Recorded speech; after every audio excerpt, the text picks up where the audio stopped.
ബാറക്കുമോർ. പിതാവിനും പുത്രനും പരിശുദ്ധ റൂഹായിക്കും സ്തുതി. ആദ്യം മുതൽ നമ്മുടെ മേൽ തൻ്റെ കരുണയും മനോണം എന്നേക്കുണ്ടായിരിക്കുമാറാകട്ടെ. ആമേൻ.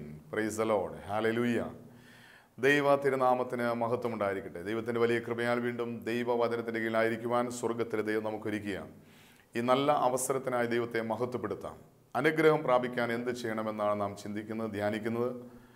കർത്താവായ യേശുക്രിസ്തു തൻ്റെ പരിശുദ്ധ കാലത്ത് ചെയ്ത അത്ഭുതങ്ങൾ, അടയാളങ്ങൾ എത്ര വലുതാണെന്ന് നാം ചിന്തിക്കുകയും ധ്യാനിക്കുകയും ചെയ്യുമ്പോൾ അത് നമ്മുടെ വിശ്വാസം വർദ്ധിക്കുകയും അത് നമ്മുടെ ജീവിതത്തിൽ അനുഗ്രഹത്തിന് മുഖാന്തരമായി തീരുകയും ചെയ്യും. അതുകൊണ്ട് ഇന്ന് നാം ചിന്തിക്കുന്ന വിശുദ്ധ ഗ്രന്ഥത്തിൽ കർത്താവായ യേശുക്രിസ്തു അത്ഭുതം പ്രവർത്തിച്ച ഒരു അത്ഭുത പ്രവൃത്തിയാണ് നാം ചിന്തിക്കുന്നത്, ധ്യാനിക്കുന്നത്. കർത്താവിൻ്റെ വചനം പരിശോധിക്കും. മർക്കോസിൻ്റെ സുവിശേഷം 10-ാം അധ്യായം അതിൻ്റെ 46-ാമത്തെ വചനം മുതൽ ചിന്തിക്കുമ്പോൾ അവിടെ കർത്താവായ യേശുക്രിസ്തു അന്ധനായ ബർത്തിമായിക്ക് അത്ഭുത സൗഖ്യം നൽകുന്നതായിട്ട് നമുക്ക് കാണാൻ സാധിക്കും. നമുക്കെല്ലാവർക്കും കേട്ട് പരിചയമുള്ള ഒരു വേദഭാഗമാണ്. എങ്കിൽ പോലും അതിലൂടെ നാം ചിന്തിക്കുമ്പോൾ, ധ്യാനിക്കുമ്പോൾ, നമ്മുടെ വ്യക്തിപരമായ ജീവിതമായിട്ട് ബന്ധപ്പെടുത്തിയതിനെ ധ്യാനിക്കുമ്പോൾ അത് നമ്മുടെ ജീവിതത്തിൽ വലിയൊരു അനുഗ്രഹത്തിന് കാരണമായി തീരും. കർത്താവായ യേശുക്രിസ്തു തൻ്റെ ശിഷ്യന്മാരും എരിയുഹയിൽ നിന്ന് പുറപ്പെടുമ്പോൾ അവിടെ അന്ധനായൊരു ബർത്തിമായി എന്നൊരു ഭിക്ഷക്കാരനെ കണ്ടുമുട്ടുന്നതാണ് സംഭവം. കർത്താവിൻ്റെ വചനം എങ്ങനെയാണ് അരുളി ചെയ്യുന്നത്? അവർ എരിഹോയിൽ എത്തി. പിന്നെ അവൻ ശിഷ്യന്മാരുടെ വലിയ പുരുഷാരത്തിനും കൂടെ എരിഹോയിൽ നിന്ന് പുറപ്പെടുമ്പോൾ തിമ്മായിയുടെ മകനായ ബർത്തിമായി എന്ന കുരുടനായ ഒരു ഭിക്ഷക്കാരൻ വഴിയരികെ ഇരുന്നിരുന്നു. വർഷങ്ങളായിട്ട് ഭിക്ഷയാചിക്കുന്ന ഒരു ഭിക്ഷക്കാരനെയാണ് ഇവിടെ കർത്താവിൻ്റെ വചനം പരിചയപ്പെടുത്തുന്നത്. അടുത്ത വാക്യത്തിൽ ഇങ്ങനെയാണ് പറയുന്നത്: നസ്രായന യേശു എന്ന് കേട്ടിട്ട് അവൻ ദാവീദ് പുത്ര യേശുവേ എന്നോട് കരുണ തോന്നണമേ എന്ന് നിലവിളിച്ചു തുടങ്ങി. അപ്പോൾ യേശുക്രിസ്തുവിനെ കുറിച്ച് കേട്ടിട്ടുള്ള ഒരു വ്യക്തിയാണ് ഈ ബർത്തിമായി എന്ന് പറയുന്ന അന്ധൻ. തൻ്റെ മുന്നിലൂടെ കടന്നു പോകുന്നത് യേശുവാണെന്ന് കേട്ടപ്പോൾ അവൻ ഉറക്കെ നിലവിളിച്ചു, ദാവീദ് പുത്ര യേശുവേ എന്നോട് കരുണ തോന്നണമേ എന്നവൻ നിലവിളിച്ചു തുടങ്ങി. യേശുക്രിസ്തുവിനെ കുറിച്ച് വ്യക്തിപരമായി അറിഞ്ഞിട്ടുള്ള ഒരു വ്യക്തിയായിരിക്കാം ഈ അന്ധനായ ബർത്തിമായി. യേശു ആരാണ്? ഇത് ഇന്ന് പലർക്കും അറിവില്ലാത്തത് കൊണ്ട് യേശുവിനെ കണ്ടിട്ടും അവർ യേശുവിനെ വിളിച്ച് നിലവിളിച്ച് പ്രാർത്ഥിക്കാൻ അവർക്ക് മനസ്സില്ലാതെ ഇന്ന് ലോകത്തിൽ മറ്റ് പല ദൈവങ്ങളുടെ പിന്നാലെ പോകുന്നവരാണ് അനേകം വ്യക്തികൾ. യേശുവിനെ കണ്ടിട്ടും യേശുവിനെ അറിഞ്ഞിട്ടും യേശുവിനോട് നിലവിളിച്ച് പ്രാർത്ഥിക്കാൻ സാധിക്കുന്നില്ലെങ്കിൽ അതിൻ്റെ കാരണം യേശു ആരാണെന്ന് വ്യക്തിപരമായി അറിഞ്ഞിട്ടില്ല. ഇന്ന് പലപ്പോഴും ക്രിസ്ത്യാനികളെന്ന് അഭിമാനിക്കുന്ന, ക്രിസ്തുവിൻ്റെ ശിഷ്യന്മാരെന്ന് അഭിമാനിക്കുന്ന പലരും യേശുവിനെ അറിയേണ്ടതുപോലെ അറിഞ്ഞിട്ടില്ല. ഈ യേശു ആരാണെന്ന് വ്യക്തിപരമായിട്ട് അറിഞ്ഞിരുന്നുവെങ്കിൽ അവൻ്റെ വ്യക്തിപരമായ ജീവിതത്തിൽ ഒരാവശ്യം വരുമ്പോൾ യേശുവിനെ ഉറക്കെ വിളിക്കും. ഇന്ന് പലപ്പോഴും ജീവിതത്തിൽ പല ആവശ്യങ്ങളുടെ മധ്യത്തിൽ യേശുവിനെ കർത്താവായി ദൈവമായി കാണുവാനോ അറിയുവാനോ വിളിച്ചു പ്രാർത്ഥിക്കുവാനോ പലർക്കും സാധിക്കുന്നില്ല. കാരണം യേശു ആരാണെന്ന് വ്യക്തിപരമായിട്ട് അറിയുന്നില്ല. എന്നാൽ ഇവിടെ ഒരു അന്ധനായ മകൻ അവൻ യേശുവാണ് തൻ്റെ മുന്നിലൂടെ കടന്നു പോകുന്നതെന്ന് കേട്ടപ്പോൾ അവൻ ഉറക്കെ വിളിച്ചു. കാരണം അവൻ അറിയാം യേശു ആരാണ്. അവൻ സകലത്തിനും മതിയായ ദൈവമാണ്. അവൻ രോഗികൾക്ക് സൗഖ്യം നൽകുന്നവനാണ്. അവൻ കണ്ണുകുരുടന് കാഴ്ച നൽകുന്നവനാണ്. അവൻ മരിച്ചവരെ ഉയർത്തെഴുന്നേൽപ്പിക്കുന്നവനാണ്. അവൻ കാറ്റിനെയും കടലിനെയും ശാന്തമാക്കുവാൻ കഴിവുള്ളവനാണ്. അവൻ സകല സൃഷ്ടപ്രപഞ്ചത്തിൻ്റെ മേൽ അധികാരമുള്ള സർവശക്തനായ ദൈവമാണ് എന്ന് ഒരുപക്ഷെ ഇവൻ കേട്ടിട്ടുണ്ട്, അറിഞ്ഞിട്ടുണ്ട്. അതുകൊണ്ട് യേശുവാണ് തൻ്റെ മുന്നിലൂടെ കടന്നു പോകുന്നത് അറിഞ്ഞപ്പോൾ അവൻ ഉറക്കെ നിലവിളിച്ചു, ദാവീദ് പുത്ര യേശുവേ എന്നോട് കരുണ തോന്നണമേ എന്നവൻ നിലവിളിച്ചു തുടങ്ങി. ഇത് കേട്ട പലരും, അടുത്ത വാക്യത്തിൽ പറയാണ്, മിണ്ടാതിരിപ്പാൻ പലരും അവനെ ശാസിച്ചിട്ടും ദാവീദ് പുത്ര എന്നോട് കരുണ തോന്നണമേ എന്നവൻ ഏറ്റവും അധികം നിലവിളിച്ചു. ഇവനോട് മിണ്ടാതിരിക്കാൻ പലരും ശാസിച്ചു, എന്നിട്ടും അവൻ ഉറക്കെ നിലവിളിക്കുകയാണ്. ഈ ശാസിക്കുന്ന വ്യക്തി ആരായിരിക്കാം? യേശുവിൻ്റെ പിന്നാലെ യാത്രയാകുന്ന വ്യക്തിയാണ്. യേശുവിനെ പിൻചെല്ലുന്ന വ്യക്തിയാണ്. ഇങ്ങനെയുള്ള ഒരു സമൂഹം നമ്മുടെ ഇടയിലുമുണ്ട്. അവർക്ക് യേശുവിനെ വിളിക്കാൻ താല്പര്യമില്ല, യേശുവിനോട് പ്രാർത്ഥിക്കാൻ താല്പര്യമില്ല. ഇനി ആരെങ്കിലും യേശുവിനെ ഉച്ചത്തിൽ വിളിച്ചാൽ അവരെ ശാസിക്കുകയാണ്. അവരെ നിരുത്സാഹപ്പെടുത്തിയ. ഇന്ന് ചിലർ പറയുന്നൊരു കാര്യമുണ്ട്, എന്തിനാ ഈ ഒച്ച വെച്ച് നിലവിളിക്കുന്നത്, എന്തിനാ ഒച്ച വെച്ച് പ്രാർത്ഥിക്കുന്നത്? പതിയെ പ്രാർത്ഥിച്ച ദൈവം കേൾക്കില്ലേ? ഇങ്ങനെയുള്ള വ്യക്തികൾ, അവർക്ക് ദൈവത്തെ വിളിച്ച് പ്രാർത്ഥിക്കാൻ അവർക്ക് മനസ്സില്ല, പ്രാർത്ഥിക്കുന്ന വ്യക്തികളെ പ്രാർത്ഥിക്കാൻ അനുവദിക്കുകയുമില്ല. ഇങ്ങനൊരു സമൂഹം യേശുവിൻ്റെ പിന്നാലെ നടക്കുന്നു എന്ന് പറയുന്ന, യേശുവിൻ്റെ ശിഷ്യന്മാരെന്ന് അല്ലെങ്കിൽ യേശുവിൻ്റെ കൂടെ നടക്കുന്നു എന്ന് പറയുന്ന അനേകം വ്യക്തികൾ ഇങ്ങനെ ഒരു മനോഭാവമുള്ളവരുണ്ട്. അവർക്ക് പ്രാർത്ഥിക്കേണ്ട ആവശ്യമില്ല, മറ്റുള്ളവർ പ്രാർത്ഥിക്കാനായിട്ട് അനുവദിക്കുകയുമില്ല. അവൻ മിണ്ടാതിരിപ്പാൻ അവർ ശാസിച്ചിട്ടും അവൻ ഉച്ചത്തിൽ നിലവിളിച്ചു. കാരണം ആവശ്യം ഈ അന്ധനായ ഭർത്തിമായുടേതാണ്. അതുകൊണ്ട് തന്നോട് ആരെല്ലാം മിണ്ടാതിരിക്കാൻ പറഞ്ഞാലും ശാസിച്ചാലും അവൻ കൂടുതൽ ഉച്ചത്തിൽ, അതിനും വ്യക്തമായിട്ട് വെളിപ്പെടുന്നു, അവൻ ദാവീദ് പുത്രൻ എന്നോട് കരുണ തോന്നണമേ അവന് ഏറ്റവും അധികം നിലവിളിച്ചു. ആവശ്യക്കാരൻ്റെ ആവശ്യം അനുസരിച്ചാണ് അവൻ്റെ നിലവിളി. നിന്റെ വ്യക്തിപരമായ ജീവിതത്തിൽ ദൈവത്തോട് നിലവിളിച്ച് പ്രാർത്ഥിക്കുമ്പോൾ നിലവിളിയുടെ ആഴം പരിശോധിച്ചറിയാൻ സാധിക്കും നിനക്ക് എത്രമാത്രം ആവശ്യമുണ്ട് എന്ന്. നമുക്കറിയാം, ഒരു കരയുന്ന ഒരു കുഞ്ഞ്, ഒരു സാധാരണ വിശപ്പുള്ള ഒരു കുഞ്ഞ് അത്ര കാര്യമായിട്ട് അമ്മയോട് കരഞ്ഞ് നിലവിളിച്ച് കരയുകയില്ല. എന്നാൽ വിശപ്പിൻ്റെ വേദന സഹിക്കാൻ കഴിയാതെ വരുമ്പോൾ ഒരു കുഞ്ഞ് വാവിട്ട് നിലവിളിക്കും. ആ കുഞ്ഞിൻ്റെ ആവശ്യം വലുതാണ്. ഇതുപോലെ ദൈവസന്നിധിയിൽ ഒരു വ്യക്തിയുടെ പ്രാർത്ഥനയുടെ മനോഭാവം പരിശോധിച്ചറിയാൻ സാധിക്കും ആ വ്യക്തിയുടെ ആവശ്യം എത്ര വലുതാണ്. ഇവിടെ പലരും മിണ്ടാതിരിക്കാൻ പറഞ്ഞിട്ട് അവൻ കൂടുതൽ ഉച്ചത്തിൽ, ഏറ്റവും അധികം അവൻ വിളിച്ചു പറഞ്ഞു, ദാവീദ് പുത്ര യേശുവേ എന്നോട് കരുണയായിരിക്കണമേ. അവൻ്റെ നിലവിളി മുന്നിൽ യേശു നിന്നു. അടുത്ത വാക്യത്തിൽ പറയുന്നു, അപ്പോൾ യേശു നിന്നു, അവനെ വിളിപ്പിൻ എന്ന് പറഞ്ഞു. എപ്പോഴാണ് യേശു നിന്നത്? പലരും മിണ്ടാതിരിക്കാൻ പറഞ്ഞപ്പോൾ, പലരും ശാസിച്ചപ്പോൾ, പലരും നിരുത്സാഹപ്പെടുത്തിയപ്പോൾ, അതിൻ്റെ മധ്യത്തിൽ അവൻ യേശുവിനെ ഉറക്കെ വിളിച്ചു. ഏറ്റവും അധികം അവൻ നിലവിളിച്ചു. ഈ നിലവിളിയുടെ മുന്നിൽ യേശു നിൽക്കുകയാണ്. യേശു നിന്നു. ഈ ഒരു മനുഷ്യൻ്റെ നിലവിളിയുടെ മുന്നിൽ യേശു നിന്നു. ആയിരക്കണക്കിന് ആളുകൾ യേശുവിനെ തിക്കിത്തിരക്കി അവരുടെ മധ്യത്തിൽ യേശു യാത്ര ചെയ്യുമ്പോൾ ഒരു മനുഷ്യൻ്റെ നിലവിളിയുടെ മുന്നിൽ യേശു നിന്നു. അനേകം വ്യക്തികൾ യേശുവിൻ്റെ പിന്നാലെ യാത്രയാകുമ്പോൾ ഒരു വ്യക്തിയുടെ നിലവിളിയുടെ മുന്നിൽ യേശു നിൽക്കാൻ കാരണം അവൻ്റെ ആഗ്രഹം അവൻ്റെ നിലവിളിയിൽ ഉണ്ടായിരുന്നു. അവൻ്റെ ആവശ്യം എത്ര വലുതാണെന്ന് അവൻ്റെ നിലവിളിയിലുണ്ടായിരുന്നു. നമ്മുടെ വ്യക്തിപരമായ ആവശ്യങ്ങൾ, നിയോഗങ്ങൾ നാം ദൈവസന്നിധിയിൽ സമർപ്പിച്ച് പ്രാർത്ഥിക്കുമ്പോൾ, നമ്മുടെ പ്രാർത്ഥനയുടെ ആഴം നോക്കുമ്പോൾ നമ്മുടെ ആവശ്യം എത്ര വലുതാണെന്ന് ദൈവത്തെ തിരിച്ചറിയാൻ സാധിക്കും. ഇവിടെ ഈ അന്ധനായ ഭർത്തിമായുടെ ആവശ്യം എത്ര വലുതാണെന്ന് അവൻ്റെ നിലവിളിയിൽ യേശു മനസ്സിലാക്കി. യേശു ഇവിടെ നിന്നു, അവനെ വിളിപ്പിൻ എന്ന് പറഞ്ഞു.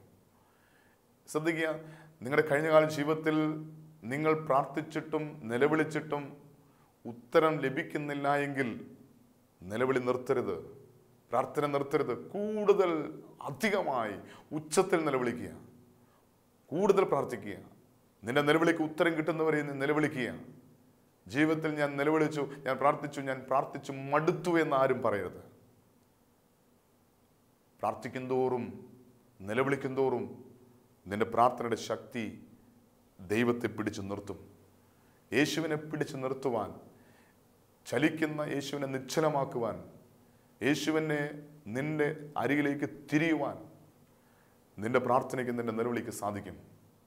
ഇവിടെ ഒരു മനുഷ്യൻ്റെ പ്രാർത്ഥന യേശു തിരിഞ്ഞു നിൽക്കുവാൻ കാരണമായി. ഇവനോട് മിണ്ടാതിരിക്കാൻ പറഞ്ഞ, ഇവനെ ശാസിച്ച അതേ വ്യക്തിയോട് പറയുകയാണ്, അവനെ വിളിപ്പിൻ. ഇവനോട് മിണ്ടാതിരിക്കാൻ പറഞ്ഞ, ശാസിച്ച അവർ തന്നെ യേശു പറഞ്ഞനുസരിച്ച് അവൻ്റെ അടിയിൽ വന്നിട്ട് പറയുകയാണ്, ധൈര്യപ്പെടുക, എഴുന്നേൽക്കുക, നിന്നെ വിളിക്കുന്നു എന്ന് അവൻ പറഞ്ഞു. കുരുടനെ വിളിച്ചു. ഇതാ യേശുവിൻ്റെ അരികിലേക്ക് ഈ കുരുടനെ വിളിക്കുന്നെങ്ങനെയാണ്? നീ ധൈര്യപ്പെടുക, എഴുന്നേൽക്കുക, നിന്നെ യേശു വിളിക്കുന്നു എന്ന് അരുളി ചെയ്തു. നമ്മുടെ വ്യക്തിപരമായ ജീവിതത്തിൽ നമ്മൾ യേശുവിൻ്റെ പിന്നാലെ യാത്ര ചെയ്യുന്ന വ്യക്തിയാണോ എങ്കിൽ നമുക്കൊരു ദൗത്യമുണ്ട്. നിലവിളിക്കുന്ന, വീണ് കിടക്കുന്ന അനേക വ്യക്തികളോട് നമുക്ക് പറയാനുള്ള ഒരു ചുമതലയുണ്ട്. നീ ധൈര്യപ്പെടുക, എഴുന്നേൽക്കുക, യേശു നിന്നെ വിളിക്കുന്നു. ഇന്ന് പലപ്പോഴും നമ്മളൊക്കെ യേശുവിൻ്റെ പിന്നാലെ യാത്ര ചെയ്യുന്നവരാണ്. യേശുവിനെ പിൻചെല്ലുന്നവരാണ്, യേശുവിനെ കേൾക്കുന്നവരാണ്, അനുസരിക്കുന്നവരാണ്. എന്നാൽ അനേകം വ്യക്തികളുടെ നിലവിളി നാം കേൾക്കുമ്പോൾ അവരെ ഒന്ന് ധൈര്യപ്പെടുത്തുവാൻ, അവരെ ഒന്ന് ആശ്വസിപ്പിക്കുവാൻ, യേശു തന്നെ വിളിക്കുന്നു എന്ന് പറയുവാൻ നമുക്ക് സാധിക്കുന്നുണ്ടോ? ഇന്ന് പലപ്പോഴും പലരും സ്വാർത്ഥരാണ്. അനുഗ്രഹത്തിൻ്റെ കാര്യത്തിൽ പോലും പലരും സ്വാർത്ഥരാണ്. എനിക്ക് അനുഗ്രഹം വേണം, എൻ്റെ കുടുംബം അനുഗ്രഹിക്കപ്പെടണം, എൻ്റെ മക്കൾ അനുഗ്രഹിക്കപ്പെടണം, എൻ്റെ തലമുറ അനുഗ്രഹിക്കപ്പെടണം. ഇതെല്ലാം വ്യക്തിപരമായ ആവശ്യങ്ങളായി മാറിയിരിക്കുക. എന്നാൽ എൻ്റെ അയൽപക്കത്തുള്ള, എൻ്റെ ദേശത്തുള്ള, എൻ്റെ ഇടവയിലുള്ള, എൻ്റെ സഭയിലുള്ള, എൻ്റെ സമൂഹത്തിലുള്ള, യേശുവിനെ ഇന്നുവരെ കണ്ടിട്ടില്ലാത്ത, യേശുവിനെക്കുറിച്ച് ഇന്നുവരെ കേട്ടിട്ടില്ലാത്ത അനേക ആവശ്യങ്ങളുമായി ദൈവസ്ഥലിൽ നിലവിളിക്കുന്ന ഒരു വ്യക്തിയുടെ അരികിൽ ചെന്നിട്ട് ധൈര്യമായിരിക്കുക, നിന്നെ യേശു വിളിക്കുന്നു എന്ന് പറയാൻ നമുക്ക് സാധിക്കുന്നുണ്ടോ? ധൈര്യപ്പെടുക, എഴുന്നേൽക്കുക, യേശു നിന്നെ വിളിക്കുന്നു എന്ന് പറയുവാൻ നമുക്ക് സാധിക്കുന്നുണ്ടോ? നമ്മുടെ ജീവിതത്തിൽ നാം യേശുവിനെ പിൻചെല്ലുന്ന വ്യക്തികളാണെങ്കിൽ, കരയുന്ന, വേദനിക്കുന്ന, വീണ് കിടക്കുന്ന ഓരോ വ്യക്തിയുടെ കയ്യിൽ ചെന്നിട്ട് നമുക്ക് പറയാനുള്ള ദൗത്യമാണ്, നീ ധൈര്യമായിരിക്കുക, യേശു നിന്നെ വിളിക്കുന്നു. ഇങ്ങനെ അനേകം പേര് യേശുവിൻ്റെ അരികിലേക്ക് കൊണ്ടുപോകാൻ വിളി സ്വീകരിച്ചവരാണ് നമ്മൾ ഓരോരുത്തരും. ഇവിടെ മിണ്ടാതിരിക്കാൻ പറഞ്ഞവരെ കൊണ്ട് തന്നെ കർത്താവിൻ്റെ വേല, സുവിശേഷ വേല ചെയ്യിക്കുകയാണ് കർത്താവ് യേശു ക്രിസ്തു. നമുക്കറിയാം ആരെല്ലാം സുവിശേഷത്തിനെതിരായി, ദൈവത്തെ ആരാധിക്കുന്നതിന്, പ്രാർത്ഥിക്കുന്നതിന്, ദൈവത്തെ സ്തുതിക്കുന്നതിന് ആരെതിരെ നിൽക്കുന്നു അവരെ കൊണ്ട് തന്നെ ദൈവം തൻ്റെ ശുശ്രൂഷ ചെയ്യിക്കും. ഇവിടെ മിണ്ടാതിരിക്കാൻ പറഞ്ഞവരെ കൊണ്ട് കർത്താവിൻ്റെ വേല കർത്താവ് ചെയ്യിക്കുക. ഇത്ര ഒച്ചയ്ക്കൊന്നും സ്തുതിക്കേണ്ട ആവശ്യമില്ല, പ്രാർത്ഥിക്കേണ്ട ആവശ്യമില്ല, ഇങ്ങനെയൊക്കെ പറഞ്ഞ് അങ്ങനെയൊക്കെ ശാസിക്കുകയും പരിഹസിക്കുകയും ചെയ്യുന്ന വ്യക്തികൾ പിന്നീട് കർത്താവിന് വേണ്ടി ശുശ്രൂഷ ചെയ്യുന്നവരായി കർത്താവ് രൂപാന്തരപ്പെടുത്തിയിട്ടുണ്ട്. കഴിഞ്ഞ നാളുകളിൽ നമ്മുടെ കൺമുന്നിൽ പലപ്പോഴും നമ്മൾ കണ്ടിട്ടുള്ളൊരു കാര്യമാണ്. ആരെല്ലാം സുവിശേഷത്തിനെതിരായി, ദൈവത്തെ ആരാധിക്കുന്നതിന് എതിരായി സംസാരിച്ചിട്ടുണ്ട്, അവരെ കൊണ്ടെല്ലാം കർത്താവ് തൻ്റെ വേല ചെയ്യിച്ചിട്ടുണ്ട്. ഇവിടെ യേശു വിളിക്കുന്നു എന്ന് കേട്ടപ്പോൾ തന്നെ അവൻ ചെയ്ത പ്രവൃത്തി 50-ാമത്തെ വാക്യത്തിൽ പറയുന്നു, അവൻ തൻ്റെ പുതപ്പ് ഇട്ടും കളഞ്ഞ് ചാടി എഴുന്നേറ്റ് യേശുവിൻ്റെ അടുക്കൽ വന്നു. യേശു വിളിക്കുന്നു എന്ന് കേട്ട നിമിഷം, തൻ്റെ യേശു വിളിക്കുന്നു എന്ന് കേട്ട നിമിഷം അവൻ ചെയ്ത പ്രവൃത്തി, അവൻ തൻ്റെ പുതപ്പ് ഇട്ട് കളഞ്ഞു, ചാടി എഴുന്നേറ്റ് യേശുവിൻ്റെ അടുക്കൽ വന്നു. ഇന്ന് യേശു നിന്നെ വിളിക്കുന്നു എന്നുള്ള സത്യം നീ തിരിച്ചറിഞ്ഞ് ആദ്യം ചെയ്യേണ്ട പ്രവൃത്തി നിന്റെ പുതപ്പ് ഇട്ട് കളയുക. ഈ അന്ധനായ ബർത്തിമയുടെ കഴിഞ്ഞകാല ജീവിതത്തിൽ അവൻ ആശ്രയം ഈ പുതപ്പ് മാത്രമായിരുന്നു. അവന് ഉറങ്ങുമ്പോൾ അവൻ ആശ്വാസം ഈ പുതപ്പായിരുന്നു. ചൂടുള്ളപ്പോൾ ആശ്വാസം ഈ പുതപ്പായിരുന്നു. നിലത്തിരിക്കാൻ അവന് ഈ പുതപ്പ് ആവശ്യമായിരുന്നു. അവൻ്റെ ജീവിതത്തിൽ അവൻ്റെ സ്വന്തം എന്ന് പറയാൻ, അവൻ്റെ ആശ്രയം, അവനെപ്പോഴും അവൻ്റെ കൂടെ കൊണ്ടു നടന്നത് അവൻ ഈ പുതപ്പായിരുന്നു. അവൻ്റെ ആശ്രയം അവൻ ഉപേക്ഷിച്ചു. അവൻ എന്തിലാണോ ആശ്രയിച്ചത് അത് അവൻ ഉപേക്ഷിച്ചു. ഇന്ന് യേശു വിളിക്കുമ്പോൾ നീ ചെയ്യേണ്ട ഒന്നാമത്തെ പ്രവൃത്തി, നിൻ്റെ ജീവിതത്തിൽ യേശു നിന്നെ അനുഗ്രഹിക്കാൻ, നിനക്ക് സൗഖ്യം നൽകാൻ, നിനക്ക് വിടുതൽ നൽകുവാൻ നിന്നെ യേശു വിളിക്കുമ്പോൾ നീ ചെയ്യേണ്ടത്, നീ എന്തിനാണോ ആശ്രയം വെച്ചിരിക്കുന്നത് അത് ഉപേക്ഷിക്കണം. ഇന്ന് പലപ്പോഴും പലർക്കും യേശുവിൻ്റെ അരികിൽ എത്താൻ കഴിയാത്തതിൻ്റെ ഒരു കാരണം, നീ എന്തിലാണോ ആശ്രയിക്കുന്നത് ഉപേക്ഷിക്കാൻ തയ്യാറല്ല.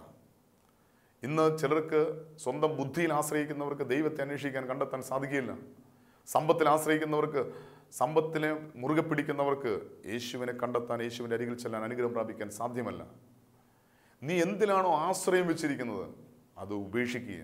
ഈ അന്ധനായ ബർത്തിമായി അവൻ പുതപ്പ് വലിച്ചെറിഞ്ഞു. കാരണം അവൻ്റെ ആശ്രയം അതായിരുന്നു. അവനത് വലിച്ചെറിഞ്ഞു. എന്നിട്ട് അവൻ ചാടി എഴുന്നേറ്റു. ചാടി എഴുന്നേൽക്കുക. യേശുവിൻ്റെ വിളി സ്വീകരിച്ചാൽ ആദ്യം ചെയ്യേണ്ടത് നിൻ്റെ ആശ്രയം എന്താണോ അത് ഉപേക്ഷിക്കുക. രണ്ടാമത് ചാടി എഴുന്നേൽക്കുക. നീ എവിടെയാണോ കിടക്കുന്നത് അവിടെ നിന്ന് എഴുന്നേൽക്കുക. ഇന്ന് പലപ്പോഴും യേശുവിൽ നിന്ന് അനുഗ്രഹം പ്രാപിക്കാൻ കഴിയാത്തത്, സൗഖ്യവും വിടുതലും പ്രാപിക്കാൻ കഴിയാത്തത്, ഇന്ന് നിനക്ക് എഴുന്നേൽക്കാൻ മനസ്സില്ല. ഇന്ന് കിടന്നിടത്ത് കിടക്കാനാണ് എല്ലാവർക്കും താല്പര്യം. എന്നാൽ തിരിച്ചറിയാം, വീഴ്ച ആർക്കും സംഭവിക്കാം. എന്നാൽ വീണിടത്ത് കിടക്കുന്നത് സുബോധമില്ലാത്ത വ്യക്തികളാണ്. ഒരുപക്ഷെ നീ മദ്യപാനത്തിൽ വീണുപോയിരിക്കാം, പുകവേലിയിൽ വീണുപോയിരിക്കാം, വ്യഭിചാര ദുശീലങ്ങളിൽ വീണുപോയിരിക്കാം, അന്യദൈവാരാധനയിൽ വീണ് പോയിരിക്കാം, മന്ത്രവാദത്തിലും കൂടോത്രത്തിലും ആഭിചാരത്തിലും കടമ്പന്റെ സേവയിലൊക്കെ നീ വീണ് കിടക്കുകയായിരിക്കാം. നീ എവിടെയാണോ കിടക്കുന്നത് അവിടെ നിന്ന് എഴുന്നേൽക്കുക. മുടിനായ പുത്രൻ പന്നിക്കൂട്ടിൽ നിന്ന് ചാടി എഴുന്നേറ്റു. അവന് സുബോധം ലഭിച്ചപ്പോൾ, അവൻ അപ്പനെക്കുറിച്ച് ബോധം ലഭിച്ചപ്പോൾ, അപ്പൻ്റെ ഭവനത്തിൽ തിന്നുകുടിക്കുന്ന ജോലിക്കാരെക്കുറിച്ച് അവൻ ചിന്തിച്ചപ്പോൾ അവന് സുബോധമുണ്ടായി. അവൻ പന്നിക്കൂട്ടിൽ നിന്ന് ചാടി എഴുന്നേറ്റു. നീ എവിടെയാണോ കിടക്കുന്നത് അവിടെ നിന്ന് ചാടി എഴുന്നേൽക്കുക. യേശു നിന്നെ വിളിക്കുന്നു. വീണ്ടും കാണാൻ സാധിക്കുന്നു, അവൻ മൂന്നാമത് ചെയ്തത്, അവൻ യേശുവിൻ്റെ അടുക്കൽ വന്നു. അവൻ യേശുവിൻ്റെ അടുക്കൽ വന്നു. അവന് കാഴ്ചയില്ല, അവന് യേശു എവിടെയാണെന്ന് അവൻ അറിയില്ല.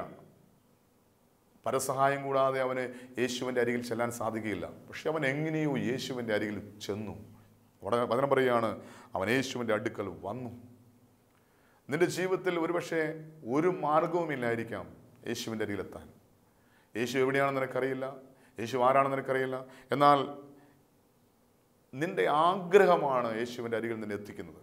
ഇവിടെ കണ്ണിന് കാഴ്ചയില്ലാത്ത ഇവൻ യേശുവിൻ്റെ അടുക്കൽ വരണമെങ്കിൽ അവൻ യേശുവിനോടുള്ള ആഗ്രഹമാണ്, ദാഹമാണ്. നീ യേശുവിന് വേണ്ടി ദാഹിച്ചാൽ നീ യേശുവിൻ്റെ അടുത്ത് എത്തിയിരിക്കും. ഇവിടെ 3 കാര്യങ്ങൾ അവൻ ചെയ്തു. അവൻ്റെ പുതപ്പ്, അവൻ്റെ ആശ്രയം അവൻ വലിച്ചെറിഞ്ഞു. 2, അവൻ എവിടെയാണോ കിടക്കുന്നത് ആ കിടക്കാതെ സുബോധത്തോടെ അവൻ ചാടി എഴുന്നേറ്റു. 3, അവൻ യേശുവിൻ്റെ അരികിലെത്തി. അവൻ്റെ ദാഹം അവൻ യേശുവിൻ്റെ അരികിലെത്തിച്ചു. ഇത്രയും കാര്യങ്ങൾ അവൻ്റെ ജീവിതത്തിൽ അവൻ ചെയ്തപ്പോൾ അവൻ യേശുവിൻ്റെ അരികിലെത്തി. യേശുവിനോട് ചോദിക്കുകയാണ്, ഞാൻ നിനക്ക് എന്ത് ചെയ്തു തരണമെന്നാണ് നീ ആഗ്രഹിക്കുന്നത്, ഇച്ഛിക്കുന്നത്? ഇന്ന് യേശുവിൻ്റെ അരികിൽ വരുന്ന ഓരോ വ്യക്തികളോടും യേശു ചോദിക്കുന്ന ഒരു ചോദ്യം ഇതാണ്, ഞാൻ നിനക്ക് എന്ത് ചെയ്തു തരണമെന്നാണ് നീ ആഗ്രഹിക്കുന്നത്? നിന്റെ ആഗ്രഹം എന്താണെന്ന് നിന്റെ നാവ് കൊണ്ട് ഏറ്റുപറയുന്ന കേൾക്കാൻ ആഗ്രഹിക്കുന്ന ദൈവമാണ് നിന്റെ കൺമുന്നിൽ നിൽക്കുന്നത്. ഇന്ന് പലപ്പോഴും ഈ ചോദ്യത്തിന് മുന്നിൽ ഇന്ന് പരിഭവം പറയാനാണ് പലർക്കും ഇഷ്ടം. ദൈവം ചോദിക്കുക, ഞാൻ നിനക്ക് എന്ത് ചെയ്തണമെന്നാണ് നീ ആഗ്രഹിക്കുന്നത്? അപ്പോൾ തിരിച്ച് യേശുവിനോട് ചോദിക്കുന്ന ചോദ്യം ഇതാണ്, കർത്താവേ, ഞാൻ എത്രയോ നാളായി നിന്നോട് പ്രാർത്ഥിക്കുന്നു, എൻ്റെ രോഗം മാറാൻ, എൻ്റെ കഷ്ടത മാറാൻ, എൻ്റെ ജീവിതത്തിൽ എൻ്റെ മകളുടെ വിവാഹം നടക്കാൻ, എൻ്റെ വീട് പണിയാൻ, എൻ്റെ മകളുടെ ഭവനം പണി നടക്കാൻ ഞാൻ എത്രയോ നാളായി നിന്നോട് പ്രാർത്ഥിക്കുന്നു. ഇത്രയും നാളും പ്രാർത്ഥിച്ചിട്ട് എൻ്റെ പ്രാർത്ഥനയ്ക്ക് നീ ഉത്തരം തന്നില്ലല്ലോ എന്ന് പറഞ്ഞ് പരിഭവം പറയുന്ന വ്യക്തികളെയാണ് ഇന്ന് പലപ്പോഴും കാണാൻ സാധിക്കുന്നത്. ഞാൻ നിനക്ക് എന്ത് ചെയ്തു തരണമെന്നാണ് നീ ആഗ്രഹിക്കുന്ന ചോദിക്കുമ്പോൾ ആഗ്രഹമാണ് പറയേണ്ടത്. നിൻ്റെ ജീവിതത്തിൽ നിനക്ക് എന്താണ് ലഭിക്കേണ്ടത്? ഇന്ന് പരിഭവം പറയുന്നൊരു സമൂഹമായിട്ട് നമ്മുടെ സമൂഹം മാറിയിരിക്കുക. എന്നാൽ ശ്രദ്ധിക്കുക, ദൈവം നിന്നോട് ചോദിക്കുകയാണ്, ഞാൻ നിനക്ക് എന്ത് ചെയ്തു തരണമെന്നാണ് നീ ആഗ്രഹിക്കുന്നത്? ഇവൻ പറയാണ്, റബ്ബൂനി, എനിക്ക് കാഴ്ച പ്രാപിക്കണമെന്ന് അവൻ കുരുടൻ അവനോട് പറഞ്ഞു. ഗുരു, എനിക്ക് കാഴ്ച പ്രാപിക്കണം. അവൻ്റെ ആഗ്രഹം, അവൻ്റെ ആവശ്യം അവൻ വിശ്വാസത്താൽ ഏറ്റുപറഞ്ഞു. നമ്മുടെ വ്യക്തിപരമായ ആവശ്യം കർത്താവിൻ്റെ സ്ഥലം ഏറ്റുപറയണം. ഇന്ന് പലപ്പോഴും ആവശ്യം പറയേണ്ടതിന് പകരം മറ്റു പലതും പറഞ്ഞുകൊണ്ടിരിക്കുക. നിൻ്റെ ആവശ്യം എന്താണോ അത് നീ ഏറ്റുപറയണം. കാരണം നിൻ്റെ ഹൃദയത്തിലെ വിശ്വാസത്തിൽ നിന്ന് നീ പറയുന്ന വാക്കുകൾ കേൾക്കാൻ ദൈവം ആഗ്രഹിക്കുന്നു. നിൻ്റെ ആവശ്യം എന്താണെന്ന് കർത്താവിന് അറിയാം. നീ എന്തിനാണ് നിലവിളിക്കുന്നത്, നിൻ്റെ ആവശ്യം എന്താണെന്ന് ദൈവത്തിന് വ്യക്തമായിട്ടറിയാം. പക്ഷെ എന്തിനാണ് ദൈവം അത് ചോദിക്കുന്നത്? നീ എന്താണോ ഹൃദയത്തിൽ വിശ്വസിക്കുന്നത്, നിൻ്റെ വിശ്വാസത്തെ തികവിൽ നിന്ന് അത് പറയുന്നത് കേൾക്കാൻ ദൈവം ആഗ്രഹിക്കുന്നു. അതായത് നിൻ്റെ വിശ്വാസത്തെ പരിശോധിക്കാൻ വേണ്ടിയാണ് യേശു ചോദിക്കുന്നത്, ഞാൻ നിനക്ക് എന്ത് ചെയ്തു തരണമെന്നാണ് നീ ആഗ്രഹിക്കുന്നത്? ഇവിടെ ഇവൻ പറഞ്ഞു, കർത്താവ്, എനിക്ക് കാഴ്ച വേണം, എനിക്ക് കാഴ്ച ലഭിക്കണമെന്ന് അവൻ പറഞ്ഞു. യേശു അവനോട്, പോകാം, നിൻ്റെ വിശ്വാസം നിന്നെ രക്ഷിച്ചിരിക്കുന്നു എന്ന് അവൻ പറഞ്ഞു. ഉടനെ അവൻ കാഴ്ച പ്രാപിച്ചു, യാത്രയിൽ യേശുവിനെ അനുഗമിച്ചു. ഉടനെ അവൻ കാഴ്ച പ്രാപിച്ചു. എപ്പോഴാണ് അവൻ കാഴ്ച പ്രാപിച്ചത്? അവൻ്റെ വിശ്വാസം അവൻ ഏറ്റു പറഞ്ഞപ്പോഴാണ് അവന് കാഴ്ച ലഭിച്ചത്. യേശു പറയാണ്, പോക, നിൻ്റെ വിശ്വാസം നിന്നെ രക്ഷിച്ചിരിക്കുന്നു. ശരിക്കും നിനക്ക് കാഴ്ച ഉണ്ടാകട്ടെ എന്നല്ല യേശു പറഞ്ഞത്. ശരിക്കും യേശു പറയേണ്ടത് അങ്ങനെയാണ്, മകനെ നിനക്ക് കാഴ്ച ഉണ്ടാകട്ടെ എന്നാണ് യേശു പറയേണ്ടത്. പക്ഷെ യേശു പറഞ്ഞ വാക്കതല്ല, നിൻ്റെ വിശ്വാസം പോലെ നിനക്ക് സംഭവിക്കട്ടെ. നീ എന്താണോ വിശ്വസിച്ചത്, നിൻ്റെ ഹൃദയത്തിൻ്റെ തികവിൽ നിന്ന് എന്താണോ വിശ്വാസത്താൽ ഏറ്റുപറഞ്ഞത്, അത് നിൻ്റെ ജീവിതത്തിൽ സംഭവിക്കട്ടെ. ഇന്ന് പലപ്പോഴും നമ്മുടെ ഹൃദയത്തിൽ നിന്ന് പുറപ്പെടുന്ന വാക്കുകൾ വിശ്വാസത്തിൻ്റെ വാക്കുകളാണോ അതോ അവിശ്വാസത്തിൻ്റെ വാക്കുകളാണോ? ഇന്ന് ഏറ്റവും കൂടുതൽ ഒരു മനുഷ്യൻ പറയുന്ന വാക്കുകൾ നെഗറ്റീവായ വാക്കുകൾ, അവിശ്വാസത്തിൻ്റെ വാക്കുകൾ, അയോഗ്യമായ വാക്കുകൾ, നാശത്തിൻ്റെ വാക്കുകൾ, ശാപത്തിൻ്റെ വാക്കുകൾ. അതുകൊണ്ട് ജീവിതത്തിൽ അനുഗ്രഹം ലഭിക്കുന്നില്ല. ഒരു മനുഷ്യൻ എന്താണോ പറയുന്നത് അതായിരിക്കും മനുഷ്യൻ്റെ ജീവിതത്തിൽ സംഭവിക്കുന്നത്. കർത്താവിൻ്റെ വചനം പറയുന്നു, വിശുദ്ധ മത്തായി ശ്ലീഹയുടെ രക്ഷാസുവിശേഷം 7-ാം അധ്യായം 2-ാം വാക്യത്തിൽ പറയുന്നു, നിങ്ങൾ വിധിക്കുന്ന വിധിയാൽ വിധിക്കപ്പെടും, നിങ്ങൾ അളക്കുന്ന അളവിനാൽ നിങ്ങൾ കളന്നു കിട്ടും. ഒരു മനുഷ്യൻ എന്താണോ പറയുന്നത് അതായിരിക്കും അവൻ്റെ ജീവിതത്തിൽ സംഭവിക്കുന്നത്. ഇന്ന് യേശു ചോദിക്കുകയാണ്, മകനെ മകളെ, ഞാൻ നിനക്ക് എന്ത് ചെയ്തു തരണമെന്നാണ് നീ ആഗ്രഹിക്കുന്നത്? ഇത് ചോദിക്കുമ്പോൾ നാം പറയുന്നത് നമ്മുടെ ആഗ്രഹമല്ല, നമ്മുടെ വിശ്വാസത്തിന് തികവ് നമ്മൾ പറയുന്നത് നമ്മുടെ വിശ്വാസം അല്ല.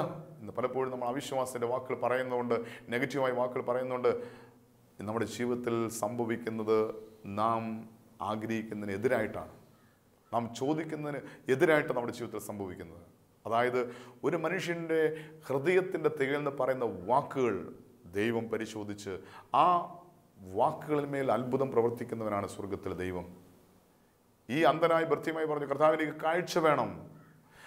യേശു പറയണം, നിന്റെ വിശ്വാസം പോലെ നിനക്ക് സംഭവിക്കട്ടെ.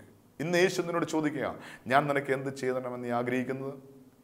രോഗിയായിരിക്കുന്നവൻ പറഞ്ഞ, കർത്താവ് എനിക്ക് സൗഖ്യം ലഭിക്കണം, എൻ്റെ രോഗം മാറണം, എൻ്റെ കഷ്ടത മാറണം, എൻ്റെ ദാരിദ്ര്യം മാറണം, എൻ്റെ മാനസികമായ അസ്വസ്ഥതകൾ മാറണം, എൻ്റെ ജീവിതത്തിൽ സമാധാനം ലഭിക്കണം, സന്തോഷം ലഭിക്കണം, എൻ്റെ മക്കൾ അനുഗ്രഹിക്കപ്പെടണം, എൻ്റെ കുടുംബം അനുഗ്രഹിക്കപ്പെടണം, എൻ്റെ ജീവിതങ്ങൾ അനുഗ്രഹിക്കപ്പെടണം, മക്കൾ അനുഗ്രഹിക്കപ്പെടണം, തലമുറ അനുഗ്രഹിക്കപ്പെടണം, എൻ്റെ വരുമാന മാർഗ്ഗങ്ങൾ അനുഗ്രഹിക്കപ്പെടണം, എൻ്റെ കൃഷിയിടങ്ങൾ, എൻ്റെ ബിസിനസ് അനുഗ്രഹിക്കപ്പെടണം. നീ എന്താണോ പറയുന്നത് അതായിരിക്കും നിൻ്റെ ജീവിതത്തിൽ സംഭവിക്കുന്നത്. അതുകൊണ്ട് ദൈവം പറയുകയാണ്, ഒരിക്കലും നിൻ്റെ ഹൃദയത്തിൽ നിന്ന് നാശത്തിൻ്റെ വാക്കുകൾ പറയാൻ പാടില്ല. യാക്കോബ് ലേഖനം 3-ാം അധ്യായം 10-ാം വാക്യത്തിൽ കർത്താവിന്റെ വചനം പറയുന്നു, ഒരേ നാവിൽ നിന്ന് സ്തോത്രവും ശാപവും പുറപ്പെടുന്നു. സഹോദരന്മാരെ, അത് നിങ്ങൾക്ക് യോഗ്യമല്ല. ഇന്ന് നീ നിന്റെ ഹൃദയത്തിൽ നിന്ന് നാശത്തിൻ്റെ വാക്കുകളാണ്, ദോഷത്തിൻ്റെ വാക്കുകൾ, ശാപത്തിൻ്റെ വാക്കുകൾ പറയുന്നെങ്കിൽ അതായിരിക്കും നിന്റെ ജീവിതത്തിൽ സംഭവിക്കുന്നത്. ഒരു മനുഷ്യൻ എന്തു പറയുന്നു അതുപോലെ സംഭവിക്കും. കാരണം ഒരു മനുഷ്യൻ പറയുന്നത് അവൻ്റെ വിശ്വാസത്തിൻ്റെ തികവിൽ നിന്നാണ്. ദൈവം ചോദിക്കും, ഞാൻ നിനക്ക് എന്ത് ചെയ്തണമെന്ന് ആഗ്രഹിക്കുന്നത്, നീ എന്താണോ പറയുന്നത് അതുപോലെ സംഭവിക്കട്ടെ എന്ന് ദൈവം പറയും. പലപ്പോഴും നമ്മുടെ ജീവിതത്തിൽ നാശത്തിൻ്റെ വാക്കുകൾ പറയുമ്പോൾ അതാണ് സംഭവിക്കുന്നത്. ഇത്രയും നാൾ നിൻ്റെ ജീവിതത്തിൽ നീ പറഞ്ഞ വാക്കുകളാണ് നിൻ്റെ ജീവിതത്തിൽ സംഭവിച്ചുകൊണ്ടിരിക്കുന്നതെങ്കിൽ ഇനി മുതൽ നാശത്തിൻ്റെ വാക്കുകൾ പറയരുത്, ദോഷത്തിൻ്റെ വാക്കുകൾ പറയരുത്, അനുഗ്രഹത്തിൻ്റെ വാക്കുകൾ, അഭിവൃദ്ധിയുടെ വാക്കുകൾ, ഉയർച്ചയുടെ വാക്കുകൾ മാത്രം പറയണം. പ്രധാന വചനം പറയുന്നു, സദൃശവാക്യങ്ങൾ 18:20 പറയുന്നു, മരണവും ജീവനും നാവിൻ്റെ അധികാരത്തിൽ മേലിരിക്കുന്നു, അതിലിഷ്ടപ്പെടുന്നവൻ അതിൻ്റെ ഫലം അനുഭവിക്കും. ഒരു മനുഷ്യൻ നാവുകൊണ്ട് എന്ത് പറയുന്നു അതുപോലെ സംഭവിക്കും. മരണത്തിൻ്റെ വാക്കുകൾ പറഞ്ഞാൽ മരണം സംഭവിക്കും, ജീവൻ്റെ വാക്കുകൾ പറഞ്ഞാൽ ജീവൻ സംഭവിക്കും. അങ്ങനെയാണെങ്കിൽ ഒരിക്കലും മരണത്തിൻ്റെ വാക്കുകൾ, നെഗറ്റീവായ വാക്കുകൾ, ദോഷത്തിൻ്റെ വാക്കുകൾ, ശാപത്തിൻ്റെ വാക്കുകൾ, അരുതാത്ത വാക്കുകൾ, അവിശ്വാസത്തിൻ്റെ വാക്കുകൾ പറയരുത്. വിശ്വാസത്തിൻ്റെ വാക്കുകൾ, അനുഗ്രഹത്തിൻ്റെ വാക്കുകൾ, അഭിവൃദ്ധിയുടെ വാക്കുകൾ, ഉയർച്ചയുടെ വാക്കുകൾ, സൗഖ്യത്തിൻ്റെ വാക്കുകൾ, അനുഗ്രഹത്തിൻ്റെ വാക്കുകൾ മാത്രം പറയണം.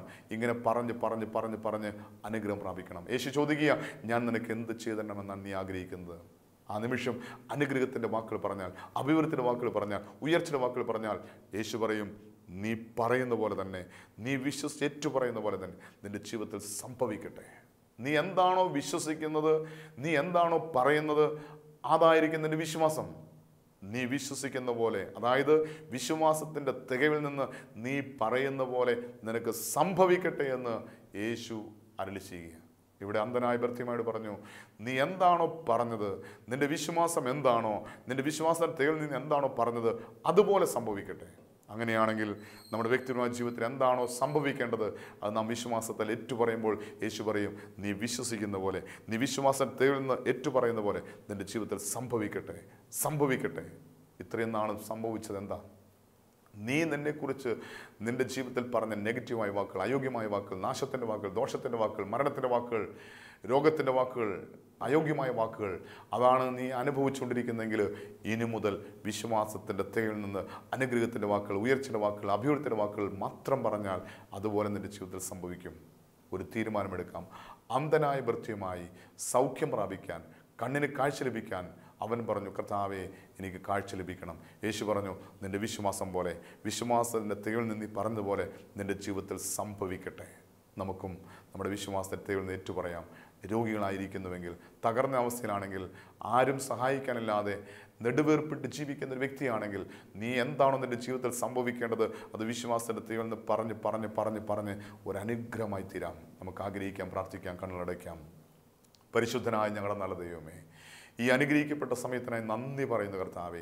നീ ഞങ്ങളെ കേൾപ്പിച്ച വചനത്തിനായി നന്ദി പറയുന്നു കർത്താവ്. ഞങ്ങൾ കേട്ട വചനങ്ങളിലൂടെ, ബോധ്യങ്ങളിലൂടെ ഞങ്ങളുടെ വിശ്വാസം വർദ്ധിപ്പിക്കണമേ. നിനക്ക് എന്ത് ചെയ്തു തരണമെന്ന് ആണ് നീ ആഗ്രഹിക്കുന്നത് അന്ധനായ ബർത്തിമേയോട് നീ ചോദിച്ചപ്പോൾ അവൻ്റെ ആഗ്രഹത്തെ മാനിച്ച് അവൻ്റെ ജീവിതത്തിൽ അത്ഭുതം പ്രവർത്തിച്ചവനായ കർത്താവായ യേശുവേ, ഇപ്പോൾ ഞങ്ങളുടെ ഹൃദയത്തിലെ ആഗ്രഹങ്ങൾ എന്താണോ ഞങ്ങളത് വിശ്വാസത്താൽ പറയുന്നു. ആ പറയുന്ന വചനത്തിൻ്റെ മേൽ, വാക്കുകളുടെ മേൽ അവിടുന്ന് അത്ഭുതം ദൈവമാകിയാൽ ഞങ്ങൾ നിന്നെ സ്തുതിക്കുന്നു, സ്തോത്രം ചെയ്യുന്നു. ഇതുവരെയും ഞങ്ങൾ പറഞ്ഞ വാക്കുകൾ ഞങ്ങളുടെ ജീവിതത്തിൽ നാശത്തിന് കാരണമായിട്ടുണ്ടെങ്കിൽ, അനുഗ്രഹത്തിന് തടസ്സമായിട്ടുണ്ടെങ്കിൽ, ഇപ്പോൾ ഞങ്ങൾ വിശ്വാസത്താൽ ഏറ്റുപറയുന്നു.